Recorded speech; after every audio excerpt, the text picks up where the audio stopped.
I've got a long-time habit of being a professor for, I don't know, 30 years, of starting class on time.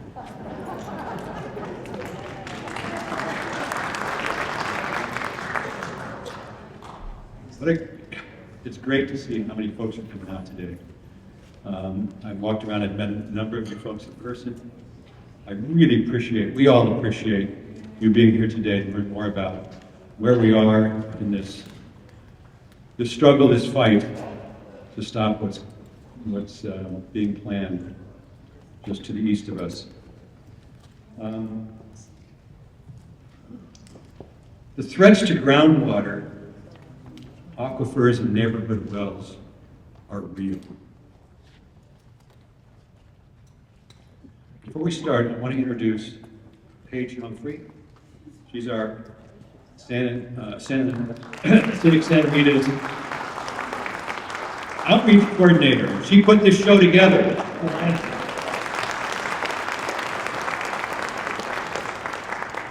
I couldn't have done this.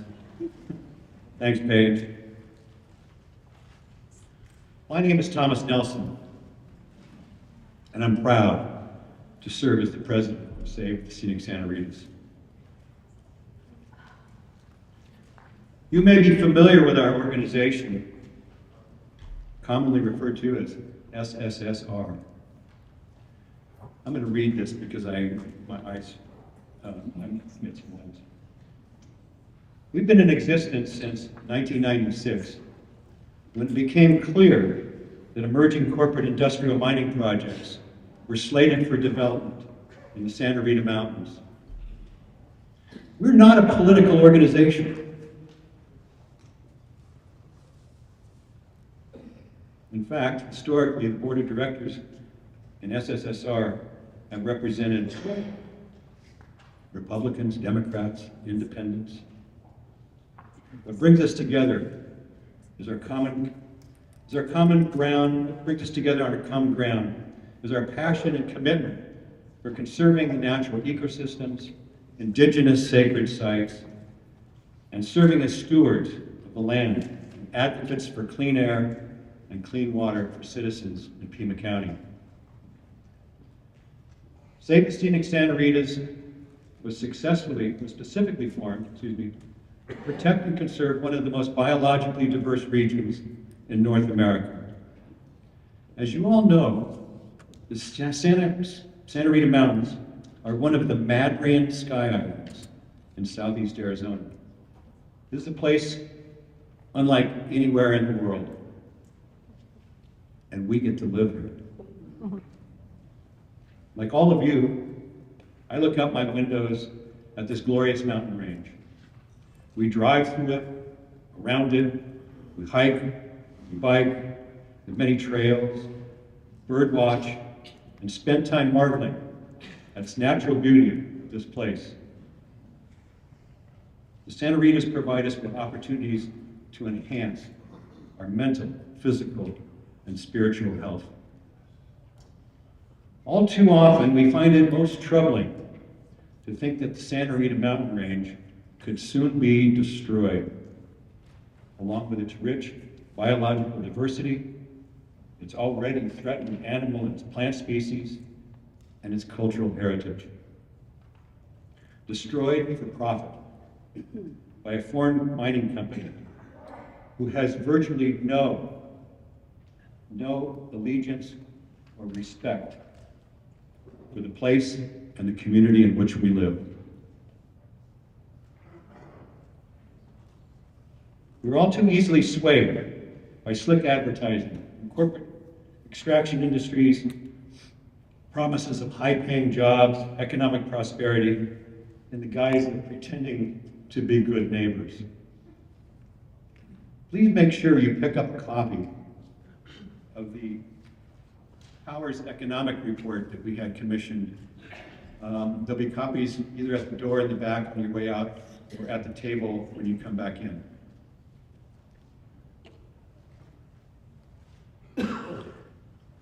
This report will help you learn about the actual negative impact Copper World would have on the region's economy.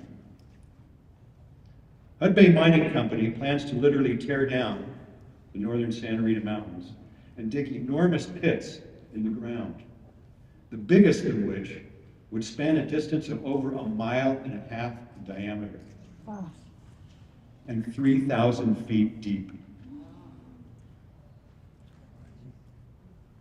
way below the water line, water table. This operation would require tremendous volumes of water, drawn directly from the wells and aquifers that supply thousands of households like yours. All this during a long-term drought. The conditions have significantly changed even recently, with decreasing water from the Colorado River at hand and into the CAP, California-Arizona project, which we receive much of our water in Tucson. It's clear from the analytics there would be strong potential that water and electric rates will soar. Land and home values would decline, and water and air quality would be considerably compromised. Again, make sure to pick up this report on the way out. Pima County Board of Supervisors, our friends, have passed over the last decade recurring formalized resolutions in opposition to copper mining in the Santa Rita. Well over 3,000 community members support our work at Save the Scenic Santa Ritas. We are fully funded by generous donations from citizens just like yourselves. We don't have corporations in our back pocket. Our coalition partners include Sky Island Alliance, Audubon, Sierra Club, Friends of Madera Canyon, Living Desert Alliance, Patagonia Area Resource Alliance, Center for Biological Diversity, Calabasas Alliance, Coalition for Sonoran Desert Protection, Cienega Watershed Partnership, Friends of the Santa Cruz River, among others. Many of you, no doubt, are active in one or more of these coalition partner organizations. Thank you for that. Save the Scenic Santa Ritas has been steadfast in opposing this proposed mining project for 3 decades. After years of litigation, having thwarted industrial mining development, we remain actively engaged in legal actions to prevent the northern Santa Ritas from being destroyed. What is required of all citizens is a shared commitment to the moral and ethical imperative at hand. Do we really want to accept Hudbay's planned tailing piles blowing toxic dust downwind into neighborhoods and schools? No. No. No. Today we're here to share with you information that you'll find compelling enough to generate further shared concern about the wisdom of supporting such a regionally devastating mining project. I'd now like to turn you over and introduce you to John Doherty, the Executive Director of Save the Scenic Santa Ritas, who will provide a detailed presentation highlighting both the problems we all face and the actions required to stop this mine from adversely affecting the quality of our air and water so precious to us all. Please feel free to reach out to me directly at any time if you have questions, comments, suggestions, and to learn about ways in which you can help support our collective fight and keep us from becoming another industrialized sacrifice hub. John?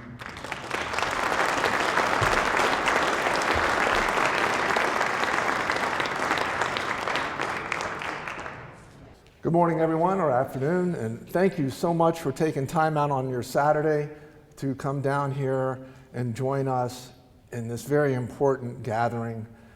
We will make a PowerPoint presentation here and then we'll be happy to answer any of your questions afterwards. But while I'm making the presentation, I'd appreciate not to interrupt so we can continue to move through it and then respond to anything you have to say. I just have to say I've had the opportunity to follow this project for 15 years as a private consultant and now working for Scenic Santa Ritas. I've been all over the world on this project, from Italy to Peru to Guatemala to Canada, and following very, very closely Hudbay Minerals business operations, as well as the predecessor Augusta Resource when they were trying to build the Rosemont mine. It's very important to understand the Rosemont mine is part of this project. Copper World is a rebrand. Rosemont's on the east side of the mountain. Copper World is focused on the west side of the mountain. So we just wanted to make sure everybody understood that. So we'll begin here. Copper World's hidden impacts on your life. There's three major areas I want you to understand that's what we're going to focus on today. Massive groundwater depletion is the first chapter. 40,000 heavy trucks is chapter 2. And a short epilogue on Hudbay's legacy that I don't think enough people understand who we're dealing with here. So we'll go to the first slide. Mission Impossible. Hudbay's PR ploy to recharge the aquifer. I'm sure you all have heard Hudbay say, we're good neighbors and we're going to replenish all the water we use for this mine, and we're going to use Central Arizona Project water to do it. Well, I'm going to tell you now how that's not possible. Assisting Hudbay in this great deception, unfortunately, is the town of Sahuarita and Community Water Company. Now, I don't want to state that they know they're actively participating in this deception, but they certainly are involved. And you folks are going to pay the price of not having your community leaders provide you this information. This information should be coming from them, but they're not providing it, so we will do so. To understand this scam, and it is a scam. A lot of you probably remember Follow the Money from back in the Watergate days. Well, in this case, it's called Follow the Water. First of all, who's Hudbay? Just briefly, they're a Toronto-based multinational mining company. They have operations in Canada and Peru. They're trying to develop a mine here. They're also trying to develop a major mine in Nevada. And they've been around for more than 100 years. The Copper World project is on the Santa Rita Mountains. You got the Santa Rita Experimental Range to the west of it, and Corona de Tucson, Quail Creek, Green Valley, and Sahuarita. Corona de Tucson is going to take the brunt of the tailings dumps, which you can see in purple there, or pink, moving up to the north. Here's an aerial view of you can already see a lot of the damage that's been done where the mountain has been chewed up as they're doing preliminary drilling and exploration and other type of work. Here's a nice aerial of the west side. That's actually a year ago. It's much worse at this point. But those are all drilling pads and slicing up the mountain. Now, it's important to understand, originally this mine was all going to be on the east side of the mountain when it was the Rosemont pit. But the federal government, federal court in Tucson said they couldn't dump their waste rock on the Coronado National Forest. So Hudbay stopped and rebranded the Copper World, then used the front company to buy a bunch of property on the west side of the mountain that they then consolidated. And so now they're able to operate this mine primarily on private land or patented land that they received from the federal government. Okay, Hudbay's water campaign is based on a promise that can't be fulfilled. There's two basic prongs. We're going to recharge 105% of the groundwater used in Copper World in Sahuarita and Green Valley. And this is going to be accomplished through a joint venture with Community Water Company called Project Renews. Next. This all hinges on Hudbay's ability to bring water from the Central Arizona Project Canal enough surface water to this area to recharge the aquifer from all the water they're going to pump out for the mine. That's the Central Arizona Project Canal. It's a 335-mile canal that goes from, next slide, the CAP for short. We're going to call it the CAP in this discussion. You can see it comes out of Lake Havasu. The canal cuts across Maricopa, Pinal, Pima County, and it terminates just outside of town here at Pima Mine Road and Interstate 19 on the northwest corner. It brings about 1.9 million acre feet a year to Arizona, and then that's divided up. But the Colorado River, as we know, is under severe stress, and allocations of CAP water are being reduced. Hudbay claims it will bring an enormous amount of CAP water to recharge the aquifer. To be able to do what they say they're going to do, it's an unprecedented amount of water. It's impossible, completely impossible. Now, a little technical issue here. An acre foot, that's the terminology we're going to use today to describe the quantity of water. An acre foot is the amount of water needed to cover an acre a foot deep. And it's been used for farmers and other big, large-scale water users for a century, just because the amount of water in an acre foot is 325,000 gallons. So, I mean, it's a heck of a lot of water. So 1 acre foot, 325,000 gallons. Another key point to understand, mining is exempt from the groundwater management laws in the state of Arizona. There's a famous law that was passed in 1980, the Groundwater Management Act. That limits residential developments and other things to prove a 100-year water supply, and it's meant to try to bring the amount of water that's being withdrawn equal to the amount of water that's being recharged. In order to pass that through the legislature, mining was exempt. Mining can pump as much water as they want, where they want, without limit. Hudbay currently has a permit from the Arizona Department of Water Resources for 6,000 acre feet. But that's meaningless. They can just take an eraser, scratch that out, and put whatever number in they need, and it'll be approved. So what we know right now, based on Hudbay's technical plans, is that Copper World will need between 9,400 acre feet a year and 14,100 acre feet a year. Now, how do we know this? As I said, they disclose it in a technical report, which we're going to show next. This was from a 2022 preliminary economic assessment that Hudbay Minerals pushed out. And as you can see on here, there's some interesting data. There's phase 1 and phase 2. Phase 1 is the first 20 years. Phase 2 is the subsequent 24 years. First 20 years, 60,000 tons per day of ore. Phase 2, 90,000 tons per day of ore will be processed. Down here, fresh water consumption, that's coming from the groundwater.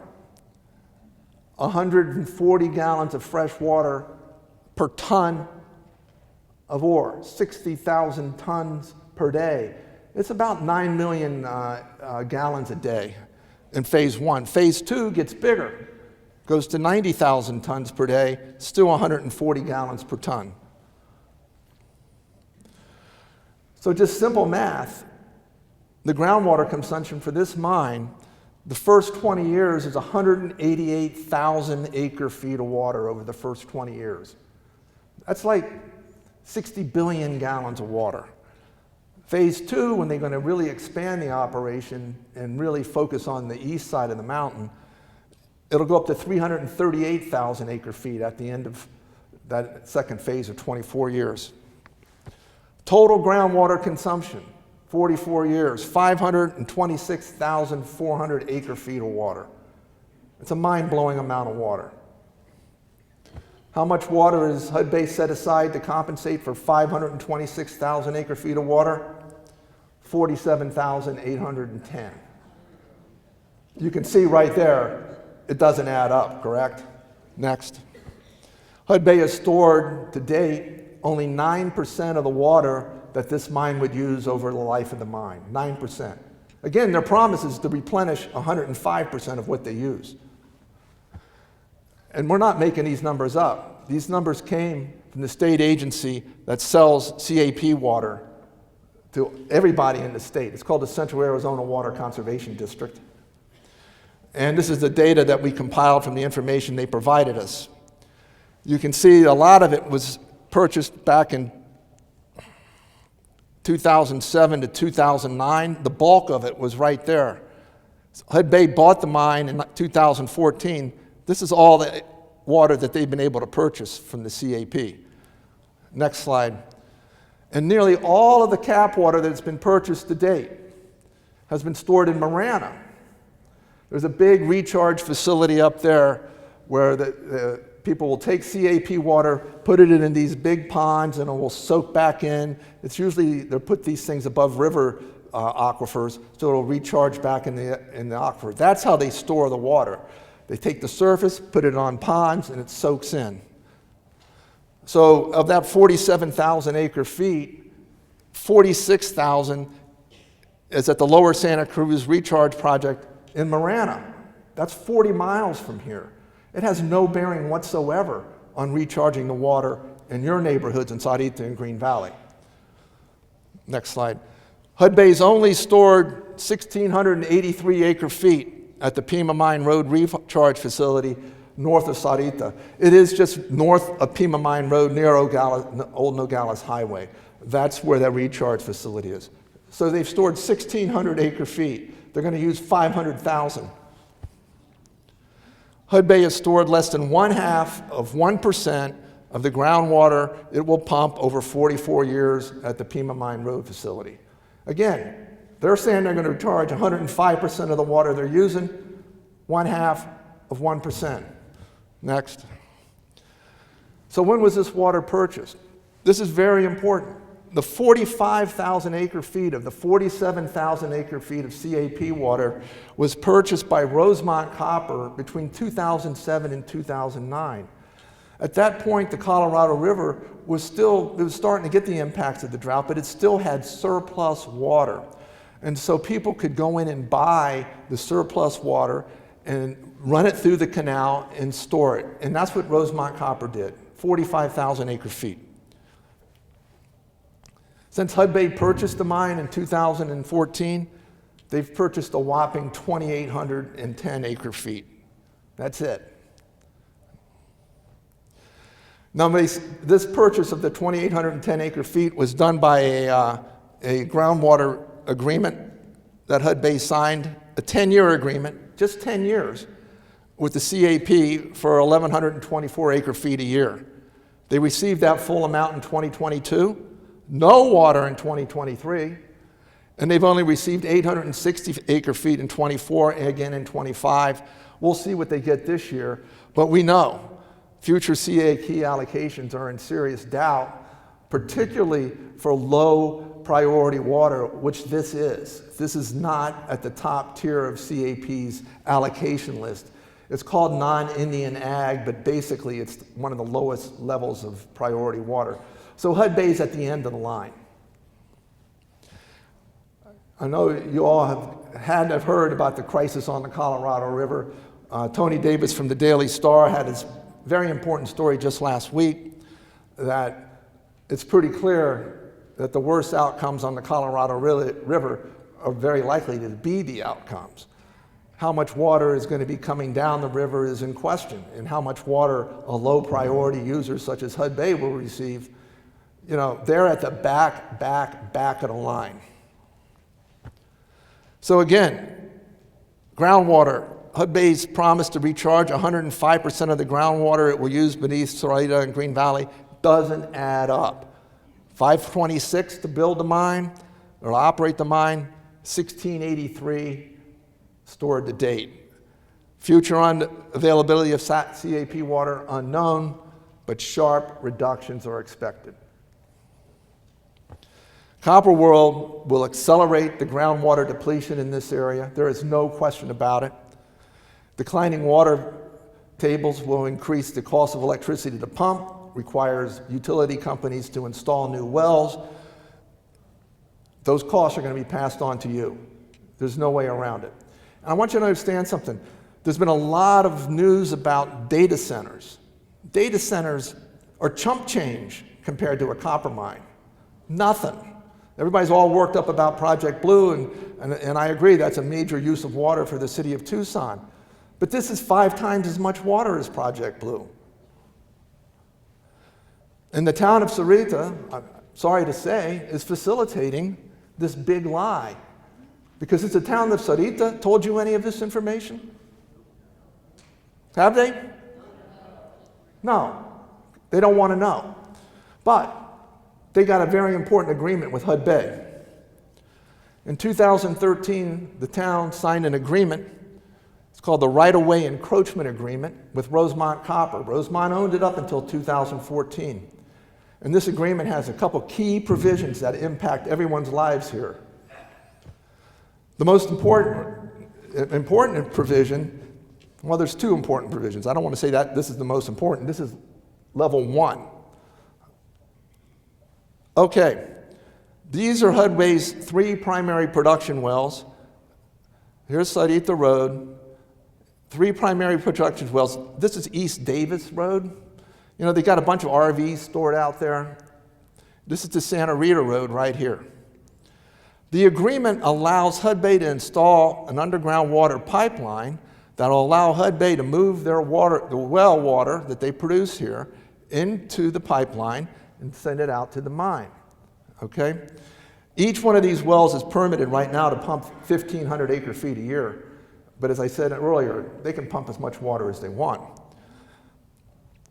Next picture.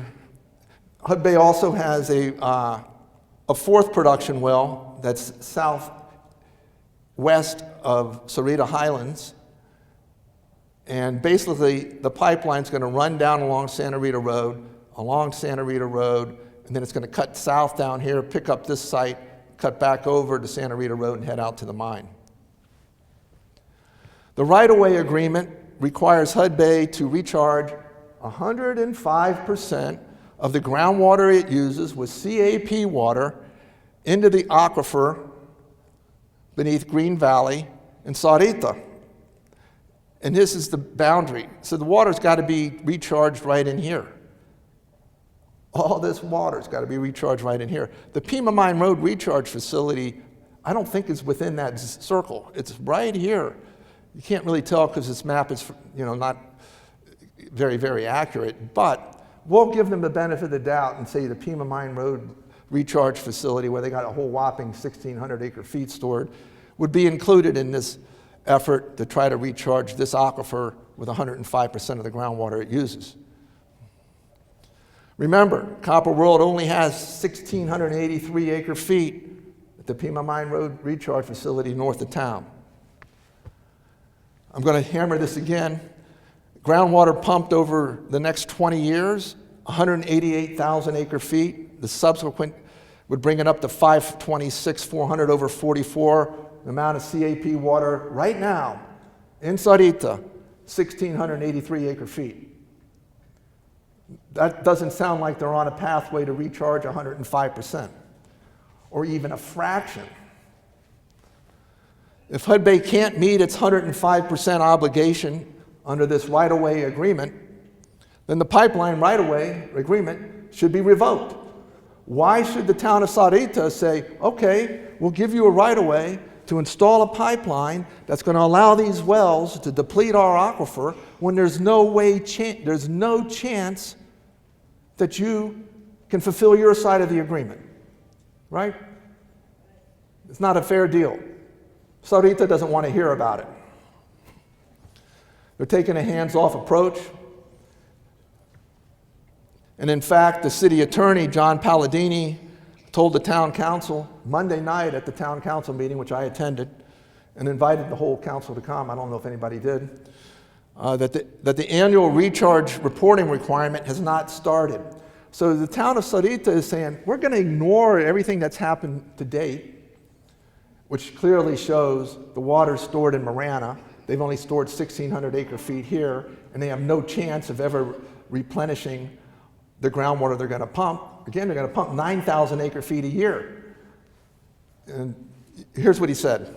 There's nothing to perform. There's no reporting to make because there hasn't been a well drilled. There's no pipeline. So the recharge reporting requirement just isn't even triggered, in my view. So basically what Sahuarita is saying, we'll start measuring how much water they recharge after they start pumping.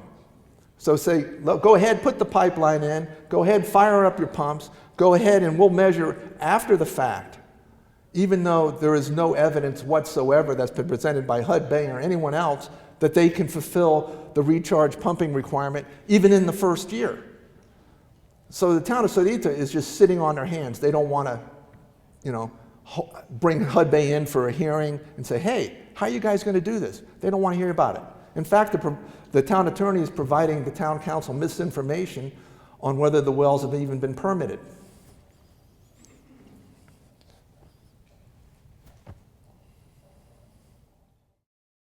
There's been no well drilled. There's not even a permit yet from ADWR that's been approved to drill the well.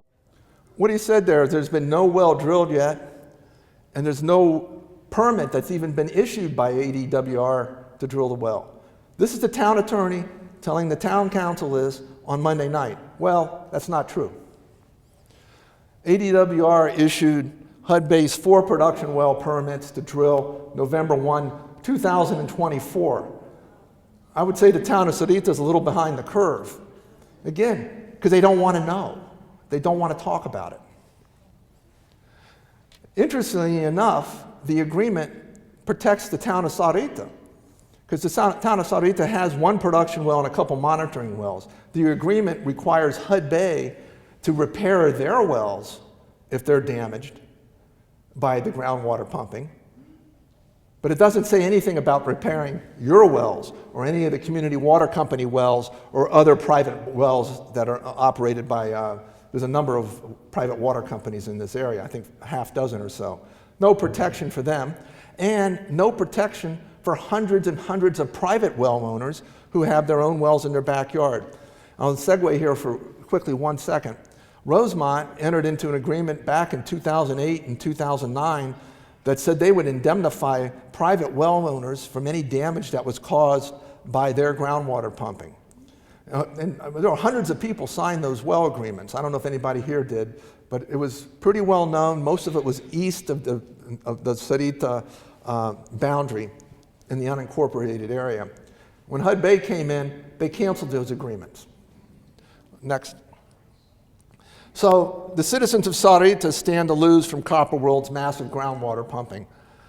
You're going to look at higher water bills, lower property values, and increased land subsidence. This area is listed on the Department of Water Resources as a subsidence zone because there's been so much water already pulled out of the groundwater area, the land is sinking. And the state law for groundwater pumping for mines doesn't even stop them from putting new production wells in a subsidence zone. That's how skewed the laws are in favor of the mining company. They know the area is experiencing some subsidence, and the state says, go ahead and pump some more, like a lot more. So as Tom mentioned, we commissioned an economic report in 2024 that had some rather startling conclusions from the University of Montana economist team. And one of the most startling is for the folks up in Corona de Tucson. They estimate the property values there will decline by $100 million because of this mining operation. Please pick up the report. I think it provides a lot of detailed information. Now, Hudbay's water deception also relies on CWC. So there was 2 steps to this water scam. One is we're going to replenish all the groundwater that we pump.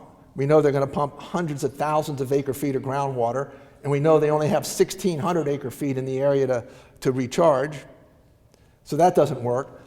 But then they're telling the public, the way we're going to get the groundwater or the CAP water into this area is through something called Project Renews. And it says, in the future, recharge in the Sahuarita and Green Valley area will be achieved through Project Renews, our joint venture with the community water company in Green Valley. So you have a water company that's in business with a mining company that's depleting the groundwater. And at the same time, the Community Water Company is hoping that Hudbay will bring a pipeline in to replenish that groundwater, okay? The Community Water Company serves about 24,000 people in the Green Valley area. It's a nonprofit, very important. It's not a for-profit entity, it's a nonprofit. Project Renews has been on the planning books for years, but officially started in 2007. And the goal is to build a pipeline from the CAP terminus at Pima Mine Road and I-19, along Pima Mine Road, and then down basically Old Nogales Highway to some recharge ponds that the Sahuarita has acquired from the state. And those recharge ponds is where they put the water and let it float down. Excuse me.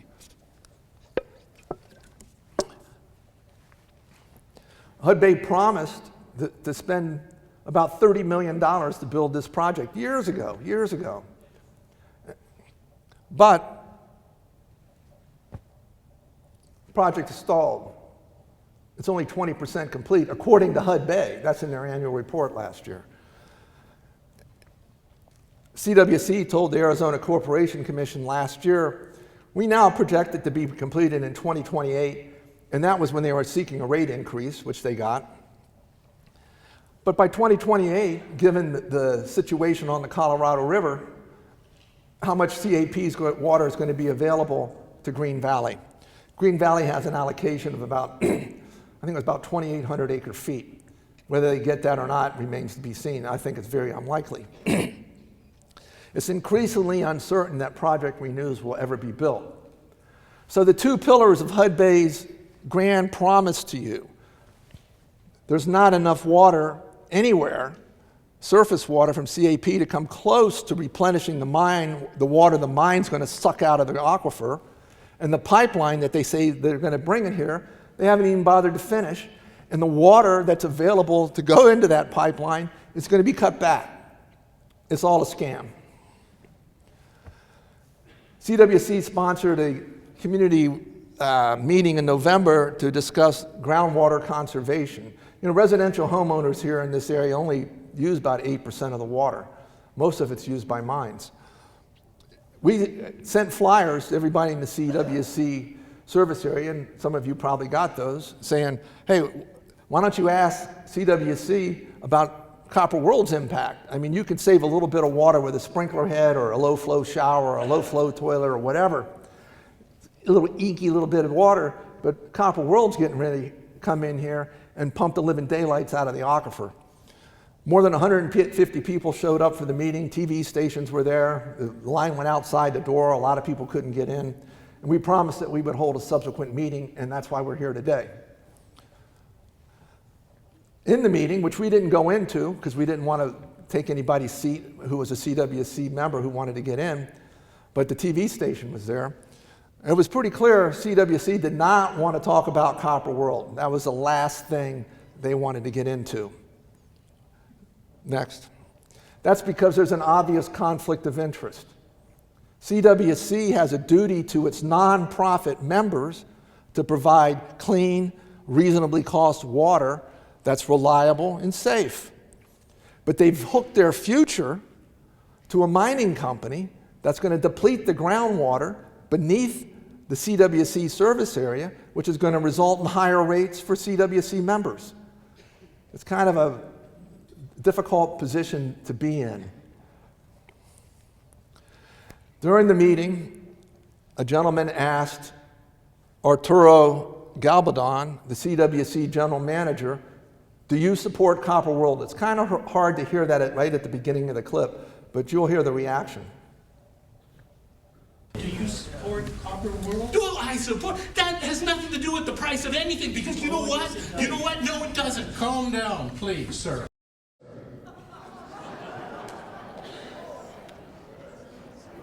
I would say that hit a nerve. Legitimately so, because it's a really good question. CWC has to support Copper World because they've got financial futures tied to Copper World, but Copper World doesn't have to support CWC. They have no requirement to actually build this. They can say, well, there's not enough CAP water to justify it, and There's no law that says we have to. But Project Renews has been a public relations coup for Hudbay because they can go around and say, we're a great neighbor. We're going to bring all this wonderful water through this pipeline to Project Renews. Here's a clip that CWC has on their website. We just took a little excerpt of it. Whoop. This project is being constructed at no cost to community water members.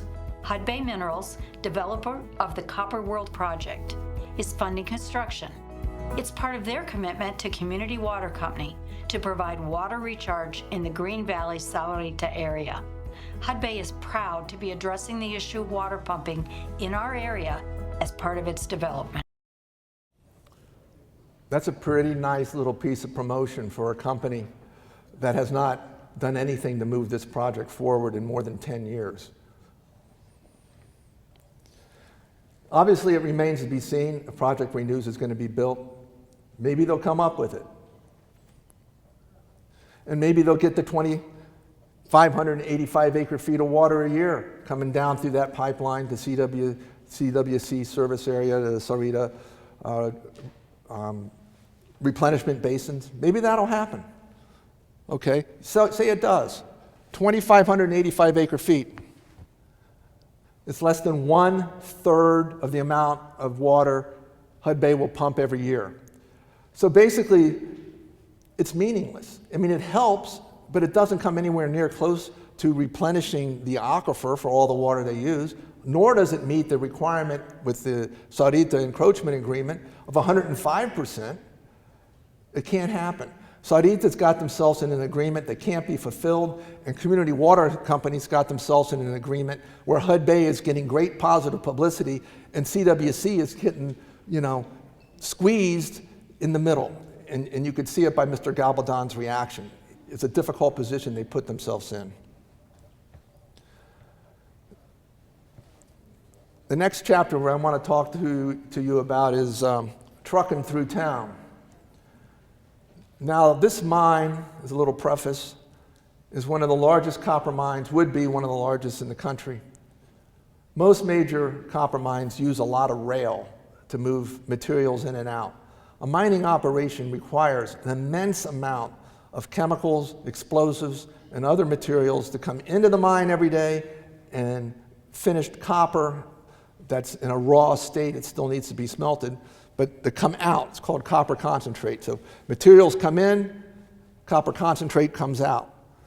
Trains make a lot more sense, but they can't run a train to this site because it's to the east of the 52,000 acre Santa Rita experimental range, which, by the way, is one of the most important open space research centers in the United States, and it is mandated by state law to be operated for ecological and rangeland research. Hudbay Minerals wants to turn it into an industrial corridor and stack tailing piles all along the edge of the range. They're trying to destroy the nature and legal requirement of the Santa Rita experimental range, and the governor of Arizona is doing nothing about it to date. Copper World must rely exclusively on trucks. Hudbay hasn't bothered to tell you what their traffic plan is, right? Has anybody heard anything from Hudbay Minerals about their traffic plan? No traffic study. Has the town of Sahuarita done anything to try to find out about the traffic plan? And it's true, Hudbay has not released their traffic study, but that doesn't mean they don't know. And we know because in 2011 and 2012, the Rosemont mine, which is part of this, which was being built on federal land, was required to go through a permitting process, federal and permitting process, and they were required to produce environmental impact statements. Now everybody's all beaten up on the permitting process, but they're there for a reason, to tell the public what's getting ready to happen. And in that permitting process, they clearly stated the number of trucks that would be required to operate the Rosemont mine. The data is already there. Hudbay knows how many they need. It's all based on, the rate of production, how many trucks come in, how much ore goes out. It's pretty simple to figure out. But they don't want to tell you folks about it. They want to spring it to you at the last minute. The simple calculations, more than 40,000 trucks a year, 40,000 trucks a year. These will be operating 24/7, 365, because the mines aren't operating around the clock. That's at least 110 heavy trucks a day, one every 15 minutes. And these trucks are going to be carrying explosives, hazardous chemicals, copper concentrate, sulfuric acid, you name it, nitric acid, all sorts of stuff that they need to operate the mine. These are big, heavy trucks, and they're going to be on a tight deadline, and they're going to be trying to get in and out as quickly as possible. Here's the truck route in blue coming out of Copper World. Most of that cuts right across the Santa Rita experimental range where the road is dirt. It turns to pavement right around Sahuarita Highlands, continues up into Sahuarita, and then they're going to make a left at that extremely dangerous turn where the Santa Rita Road meets Sahuarita Road, and go right through downtown, right in front of here. They're going to head right out to I-19. Now, what direction they go from there, we don't know. They're either going to go north or south, obviously. If they go south, they're heading to Guaymas, which is a big port in Mexico. If they head north, probably going up to the port of Tucson. Now, it's quick segue. Hudbay tells everybody this is Arizona copper made for America. That's one of their taglines, right? That's another gross distortion of the truth. The first 4 years of this mine, all of it's going to be exported, all of it. Then they say, we're going to come up and put in this whole new process that's not been used to scale anywhere in the world to produce finished copper on site, and then we're going to have finished copper and sell it directly to the United States. Of course, that process is going to cost about $500 million, and like I said, it's not been done to scale anywhere in the world.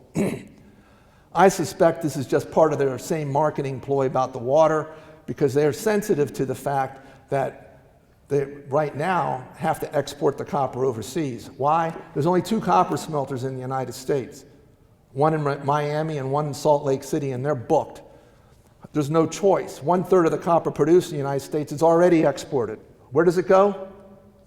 China. China operates 8 of the 20 largest smelters in the world. In Hudbay's case, their partner is Mitsubishi. Mitsubishi has rights to 1/3 of the copper that's produced there. So out the life of the mine, at least 1/3 of the copper that they produce there is going to Japan. It's not staying here. And I venture to guess the other 2/3 is going to go overseas as well. So these trucks are going to cause massive traffic jams, accidents. The Rosemont DIS, which I mentioned a minute ago, which was the studies they did, the federal studies they did, found out triple the number of accidents and deaths when the main ingress and egress was on the east side of the mountain on Highway 83. No subsequent study has been done because this mine is being built on private land. They're not required to do major environmental studies and major sociological impact studies. They don't have to tell us what they're going to do. But there's no question there's going to be this massive truck impact. And these trucks flip regularly. I got this photograph when I was down in Peru. This is a concentrate hauler that flipped down there. We had a sulfuric acid spill near Pima in October 2020. Nitric acid truck spilled explosive down on I-10 in October 23. It's inevitable there's going to be an accident. If you go over 40 years at 40,000 trucks a year, that's 1.6 million truck trips. Sooner or later, something's going to go wrong. And if it does, it could be catastrophic. This diagram here, the inner circle, shows the range of impact if sulfuric acid or ammonium nitrate is spilled in an accident right across the street, be a half-mile zone. If an explosion occurs, it could impact a mile radius. Now, I know there's a small likelihood of that happening, but there's still a chance. And you talk to a town in Ohio, Palestine, Ohio, they're still reeling from that train accident that blew up in the middle of their town and killed a bunch of people years ago. It's a risk that has not been shared with you, has not been discussed with you, and you have no choice in. So, like I said, the town of Sahuarita has not brought Hudbay in and say, hey, tell us how many trucks you're going to have. Let's have a public hearing about it. What's your safety plan? Nothing. You're hearing it from us. Hudbay wants no limits on truck traffic. And again, this copper is going overseas, at least the first 4 years, 1/3 of it through the life of the mine, and very likely all of it is going overseas. Now, Pima County did try to rein in truck traffic to a moderate degree, and we encouraged them to do that. And they had an ordinance where it would say, okay, no more than 75 trucks per day coming down the Santa Rita Road and on unpaved roads throughout the county. Well, you would think the end of the world had just fallen. The Arizona Trucking Association, the Arizona Mining Association, a number of other groups with Hudbay working in the background pushed back hard and raised these ridiculous claims that it would bankrupt Pima County if you passed such an ordinance, and basically a lot of scare tactics. And that's just to cut it to 75 trucks a day. It's not like they couldn't operate the mine. But there's a photograph there of the Hudbay folks all lined up at the county meeting, and the supervisors withdrew the item from the agenda. Now they're still working on developing a new ordinance. We don't know what it looks like yet, but we're encouraging them to do so, because we think even 75 trucks a day is ridiculous, but that's not 110 or 120. And not only will there be heavy truck traffic, you've got 400 workers commuting in and out a day as well, down a dirt road that was meant to handle ranch traffic, not an industrial highway. So misleading the public is a minor transgression for Hudbay. You know, making up stuff about groundwater replenishment and saying we're going to do it and they know they can't do it, that's tiddlywinks to these guys. It's whatever. They don't care. They've done far, far worse. And I'm going to give you a little history.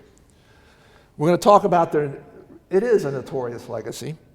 Environmental contamination, deceptive public relations they've done elsewhere around the world, and egregious human rights abuses. This is a young lady I met in Uchucarco, Peru, the day after she was beaten by a billy club, wielded by a Peruvian national policeman who was being paid by Hudbay. Flin Flon, Manitoba, 400 miles north of Winnipeg. This is where Hudbay operated for 100 years, and they still have operations there. They had a smelter there right in the middle of town. It was one of the dirtiest smelters in Canada. The company never disclosed to the people living there that they were living in poison land, that their air, that their water had been seriously contaminated by arsenic, lead, and other heavy metals. How did the community find out about it? The first year the story came out, nobody in town knew it was happening. The Hudbay kept it quiet. They came to us and said they weren't going to keep it quiet anymore. We'll be the first to know. Unfortunately, we weren't the first to know the next year. And it came out again. The only way the public found out that their soil was contaminated was from the media. The only way they found out that their children had elevated levels of lead in their blood was from repeated pressure by citizens groups, environmental groups, that took years and years and years of lobbying before the Canadian provincial government and national government actually conducted thorough studies to find out what was going on there. Hudbay just ignored it, ignored it, ignored it. They finally shut the smelter down, and I think it was in 2009, after the federal government put in tighter environmental emission regulations on the smelter, and basically the copper load there was running out anyway, and they just shut the smelter down. The first year. Now, this is the epicenter of the human rights abuses, Guatemala. Hudbay owned a nickel mine there, and it was on Mayan Quechua land. And the locals did not want to see their land destroyed, and so they pushed back. And Hudbay pushed back harder. This is the attorney who represented a murder victim, shooting victim, and gang rape victims. We represent 13 Mayan Kekchi from Guatemala in 3 related lawsuits against Hudbay Minerals. First one is regarding the death of Adolfo Each, who was hacked with machetes and shot in the head by mine company security personnel.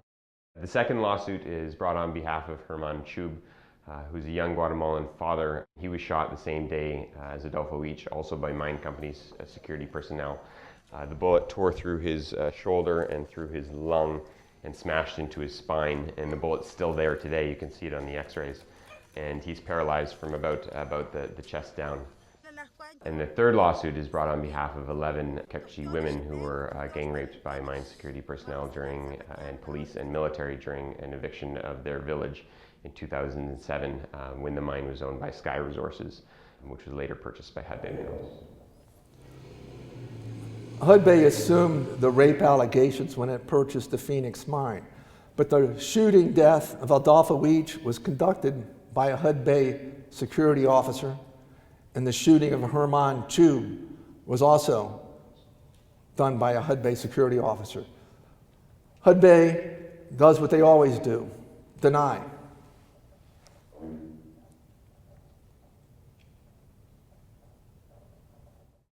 I reiterate, those allegations are absolutely without basis. We deny them categorically. Hudbay had nothing to do with any of those alleged incidents, and that'll be borne out in court. Now that was kind of hard to hear because an environmental activist got an interview with David Garofalo, the former CEO of Hudbay, and asked him about these incidents. And Garofalo flat out said, we'd have nothing to do with any of these allegations. These will be borne out in a court of law, and we didn't do it. Had nothing to do with it. Next photo. So this is the policy, and this is this attorney again describing this lawsuit that they had against Hudbay that went on for more than a decade. So unfortunately, Hudbay has dealt with this entire incident and the lawsuit as a PR problem rather than an actual human problem. If there's anything that they can deny, they do deny it until they can't deny it anymore. If there's anything they can deny, they do deny it until they can't deny it anymore. That should be their logo. That's how they operate. And so what happened? Well, the Hudbay security chief pled guilty to murder. He also pled guilty to shooting Mr. Chub in 2021. And in 2024, Hudbay finally settled the civil rights claims that were brought about from the shooting death of Adolfo Each and the shooting of Mr. Chub and the gang rapes of the 11 Mayan Kekchi women. It took them more than a decade to get a settlement. Now Hudbay will say, well, we don't plead, we don't have to admit wrongdoing in this. But the reason why Hudbay had to get this thing off their table is that they were trying to find a joint venture partner to invest in this mining project. And this thing was stinking around Hudbay everywhere they went because other mining companies knew that they had this problem. Hudbay had to get this off the table so they could find a joint venture partner. And after the security chief pled guilty to the crimes, there's not much you can stand on. But the point is that even when there was substantial evidence that they were involved in this heinous situation in Guatemala, they didn't come up and say, we're sorry. We're going to make reforms. We're going to change how we operate. No. We're going to just continue doing what we have been doing, and we're going to deny it and deny it and deny it. As part of this project I was involved in, I went down to another place. The next slide is going to take us to Peru. Here in Peru, as I mentioned, that lady with the bruise on her arm, and you'll see where she got the bruise in a minute. Hudbay is building a mine called the Constancia mine in Uchucarco. And this mine, again, the indigenous people did not want it there. And here they are engaging in a peaceful protest. Go ahead.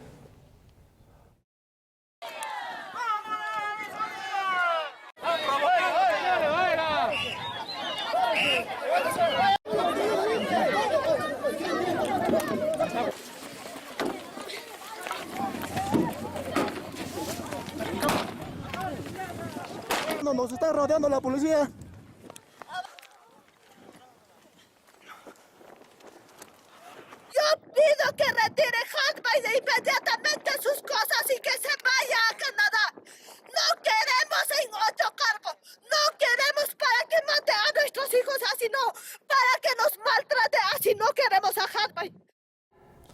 May have been hard to understand what she was saying, but I think her body language sent the message. These folks, and this woman in particular, was outraged about what Hudbay and the Constancia mine was doing to their community. She was worried about the future of her children and wanted Hudbay out of Uchucarcco. Hudbay's still there, of course.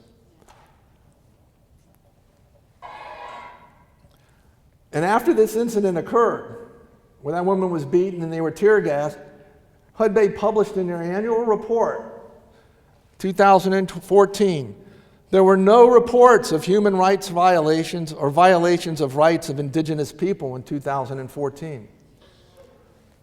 So I guess tear gassing and beating people is not a human rights violation in Hudbay's view. And by the way, Hudbay was paying the Peruvian National Police. There's no question about it. They admitted a couple years later. So in conclusion, Sahuarita's community leaders are facilitating Hudbay's deceptions. Whether they're wittingly doing it or not, they are engaged in this deception. Sahuarita is doing nothing to protect this community from the groundwater depletion that's going to occur. They don't care that the evidence shows that there's no possible way Hudbay can come close to replenishing the groundwater they're going to withdraw from here. The town does not want to renegotiate the agreement. They just want to ignore it and want it to go away and just move along, ladies and gentlemen, move along.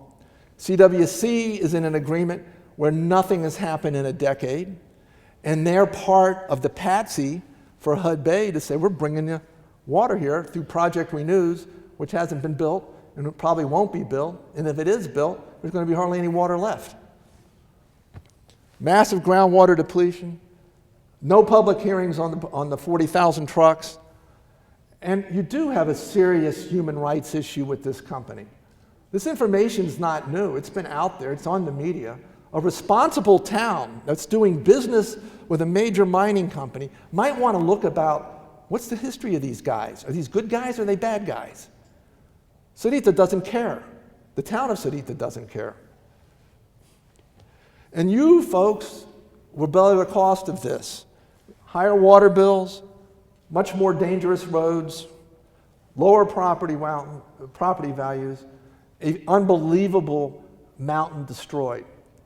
And I want to talk about the mountain for a second. This mountain is a watershed in the Sonoran Desert. Hudbay comes from Canada. There's water everywhere in Canada. But this is a watershed in the Sonoran Desert. Think about that. It's sacred for a reason. They intend to destroy it, and they don't care one bit. Are your leaders representing Hudbay, or are they representing you? Well, here's your leaders in Hudbay hard hats. Went out to visit Copper World, and Copper World was thrilled. Thank you to the town of Sahuarita for their visit and ongoing engagement. We look forward to continuing our collaborative efforts as we work together to meet America's growing copper demand. There's your town leaders. We can provide you accurate information. I stand by everything I said today, and if you have any questions about where it came from or sourcing, I'll provide it to you. My history was, I was an investigative journalist for 30 years before I got into this business. I know how to document, I know how to gather, I know how to make sure what I'm presenting is true. It's up to you to take action. We are engaged in action, but really, it really comes down to citizens. Each of you are connected to other people. Each of you have email networks. Each of you are members of different organizations. Share the information. Demand that the town of Sahuarita take action. If you live in Green Valley, the Green Valley Community Council, it's not an entity with voting power, but they sure as heck could call Hudbay up and say, come down here and tell us what's going on here. Your county board of supervisors are very responsive. Pima County has passed 4 resolutions in 20 years opposing this project. And Pima County is home to a lot of copper mines. I mean, Pima County welcomes responsible copper mining. But this mine is in the absolute worst place you could put a mine, at the top of a watershed that provides renewable drinking water to Sahuarita, or to the city of Tucson off the eastern slope. It feeds 2 outstanding Arizona waters, Davidson Canyon and Cienega Creek, that are supposed to be protected by state law from any degradation of water quality. We're already seeing heavy metals turn up in them. The state of Arizona is doing nothing at this point. We need you to organize. We need you to contact the Sahuarita Town Council, to write your board of supervisors, to write the governor's office. All this information is on our website, contacts for all these people. Organize yourselves. Consider running for office. This is an election year. If your politicians won't listen to you, you have a right to change. You don't have to stick with what you got. The key things to demand from Sahuarita is the pipeline right-of-way agreement. If Hudbay can't come up on their side of the deal and they can't prove to you that they can do it, they can't prove to you they're going to replenish 105% of 500,000 acre-feet of water they're going to pull out of here, because they can't, then why should we allow you to install the pipeline that'll connect to the wells that are going to deplete our groundwater? They have the power to do that. They don't want to do it. It could be a nasty fight, but Hudbay can't prove their side of the deal. No right-of-way, no pipeline. And the second thing is reasonable daily limits on truck traffic through Sahuarita. This has happened in Arizona. The town of Patagonia passed a law, an ordinance, I don't know, I think it was 2018 or so, that said no more than 100 trucks from the mining operation down there could go through the town. It was considered legal by the Attorney General at the time, Branovich, and the mining company built a bypass around the area. So the towns have authority to protect their citizens from this extraordinary amount of truck traffic. Sahuarita can do that, but it's going to require you pushing them to do so. Hold your elected leaders accountable. That's what it comes down to in a democracy. And as we all know, we're in very, very dangerous times. And it's up to each of us to stand up.